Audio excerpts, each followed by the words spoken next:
In this video, I'm going to show you how to factory reset Dell desktop PC. So first of all, you will have to make sure that you have created a backup for all of your data and files that are precious to you and you don't want to lose them. Once you have made that sure, you very simply have to come to your start section on your computer. Then you very simply have to click on the settings option. Now on your settings, you will see an option that says update and security. So you have to click on it. In your update and security, you very simply have to click on recovery. Here, the first option is reset this PC. So you very simply have to click on get started. Now select that whether you want to keep your files, application and settings in your computer or you want to remove everything. So I will simply select keep my files.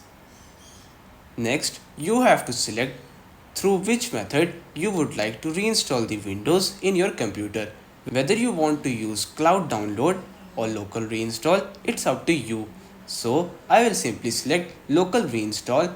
As by clicking on local reinstall, the exact same Windows version that is currently installed on my system will be applied over there. Now you will see the additional settings. You can very simply change them by clicking on change settings, and once you're done, you very simply have to click on next.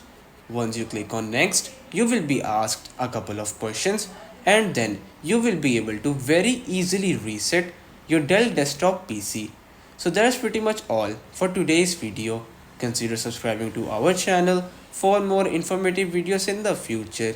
Until then, stay safe.